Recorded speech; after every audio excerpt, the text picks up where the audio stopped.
नमस्कार. आज आपण सर्वज्ञ श्री चक्रधर स्वामींच्या आयुष्यातल्या एका खूपच विलक्षण लीळेबद्दल बोलणार आहोत. ही गोष्ट आहे मात्राकोळी गावातली, जिथे एका गैरसमजातून स्वामींच्या खऱ्या ईश्वरत्वाची प्रचिती आली. विचार करा, एका संताला आणि त्यांच्या भक्तांना पाहून संपूर्ण गाव दहशतीने का घाबरला असेल.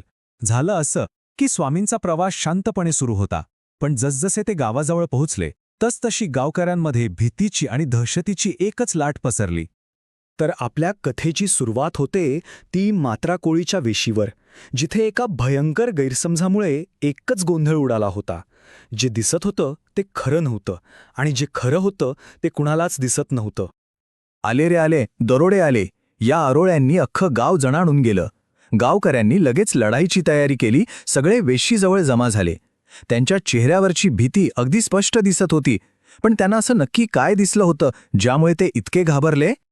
आणि गंमत म्हणजे हा सगळा गोंधळ एका साध्या दृष्टीभ्रमामुळे झाला होता. स्वामींच्या अंगावर जे दुपदरी उपरणं होतं, ज्याला दुटी म्हणतात, ते सूर्यप्रकाशात एखाद्या ढालीसारखं चमकत होतं, आणि त्यांच्या सोबत असलेल्या भक्तांच्या हातातल्या काठ्या दुरून भाले किंवा तलवारींसारख्या दिसत होत्या. आता हा एवढा मोठा आणि धोकादायक गैरसमज काही शस्त्रांनी नाही तर फक्त काही शब्दांच्या शक्तीने मिटवला गेला. चला पाहूया हे नक्की कसं घडलं. परिस्थितीचं गांभीर्य स्वामींनी ओळखलं. त्यांनी आपले विश्वासू पुरोहित म्हणजे उपाध्ये यांना पुढे पाठवलं. त्या घाबरलेल्या गावकऱ्यांशी संवाद साधण्यासाठी आणि मध्यस्थी करण्यासाठी ते वेशीजवळ गेले. उपाध्यांनी तिथे जाऊन कोणताही युक्तिवाद नाही केला किंवा दृष्टीभ्रमाबद्दल स्पष्टीकरणही दिलं नाही. त्यांनी फक्त त्या येणाऱ्या ईश्वरी व्यक्तीचं नाव जाहीर केलं. ते म्हणाले, भिऊ नका, रामदऱ्यांचे श्री चांगदेव राऊळ गोसावी येत आहेत. आणि काय आश्चर्य, ज्या क्षणी स्वामींचं नाव उच्चारलं गेलं त्याच क्षणी तिथलं संपूर्ण वातावरणच बदलून गेलं. जे गावकरी शस्त्र घेऊन लढायला तयार होते तेच आता भक्त बनून पुढे आले आणि स्वामींच्या चरणी नतमस्तक झाले. पण विचार करण्यासारखी गोष्ट आहे की केवळ एका नावात एवढी प्रचंड शक्ती आली कुठून, की भीतीचं रूपांतर थेट भक्तीत झालं? याचं उत्तर आपल्याला गावात पोचण्यापूर्वी घडलेल्या एका दुसऱ्या घटनेत मिळतं, जी स्वामींच्या सर्वशक्तिमान स्वरूपाची एक छोटीशी झलक दाखवते. तर झालं असं की प्रवासात एक थिठा आला. एक रस्ता मात्राखोळीकडे जात होता तर दुसरा जामखेडकडे. बायसा नावाच्या त्यांच्या एक अनुयायीने जामखेडला जाण्याचा आग्रह धरला. तेव्हा स्वामींनी शांतपणे जवळच चरणाऱ्या हरणांकडे बोट दाखवलं आणि जे बोलले ते ऐकून सगळेच स्तब्ध झाले. हे काही धमकी नव्हती, हे एक गहन विधान होतं त्यांच्या परब्रह्म परमेश्वर असण्याचं. ते जणू सांगत होते, मी या भौतिक रूपाच्या पलीकडे आहे. आणि त्यांचे अनुयायी हे चांगलंच जाणून होते की ते कोणी सामान्य मनुष्य नाहीत, तर या चराचरात वास करणारी एक दैवी शक्ती आहेत.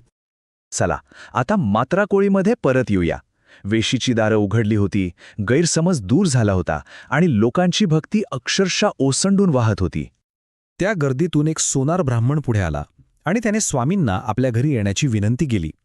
स्वामींनी ती विनंती स्वीकारली आणि त्यांचं स्वागत साक्षात परमेश्वराप्रमाणेच करण्यात आलं. इथे आपल्याला आपल्या आदरातिथ्याच्या परंपरांचं सुंदर दर्शन घडतं.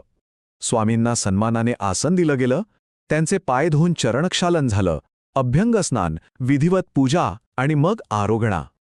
यातील प्रत्येक कृती ही त्या दैवी उपस्थितीबद्दलच्या अपार आदराचं आणि भक्तीचं प्रतीक होती. आरोगणासारखे शब्द महानुभाव साहित्याची भाषिक श्रीमंती दाखवतात. आरोगणा म्हणजे केवळ जेवण नव्हे, तर देवाला भक्तिभावाने अर्पण केलेला तो एक पवित्र नैवेद्य होता. स्वामींचा मुक्काम तिथे फक्त एका रात्रीचा होता. आपल्या स्वभावानुसार ते दुसऱ्याच दिवशी सकाळी आष्टी शहराकडे पुढच्या प्रवासासाठी निघाले. पण त्यांच्या त्या एका भेटीनं मात्राकोळी गावावर कायमचा ठसा उमटवला. ही ऐतिहासिक घटना केवळ एक कथा म्हणून राहिलेली नाही, तर तो एक जिवंत वारसा बनली आहे. त्या लीळेतील प्रत्येक ठिकाण आज पवित्र स्थळ किंवा स्थान म्हणून जपलं गेलं आहे. इथे जे आपण पाहत आहोत तो भूतकाळ आणि वर्तमान काळ यांना जोडणारा एक थेट दुवा आहे. या दैवी प्रसंगातला प्रत्येक महत्त्वाचा क्षण, जसं की बायसांना इशारा दिलेली जागा किंवा जिथे स्वामींनी मुक्काम केला ते घर, आज एक पवित्र स्थान म्हणून ओळखलं जातं. यामुळे ही कथा आणखीनच जिवंत वाटते. मात्राकोळीमधली ही लीळा आपल्याला मानवी तर्काच्या पलीकडे असलेल्या एका शक्तीचं दर्शन घडवते. आणि मग हाच प्रश्न उरतो की ज्या शक्तीचं केवळ नाव ऐकून भीतीचं रूपांतर भक्तीत होतं, ते परब्रह्म परमेश्वराच्या अवताराचं लक्षण नाही तर काय आहे? यावर विचार करायला ही कथा आपल्याला नक्कीच भाग पाडते.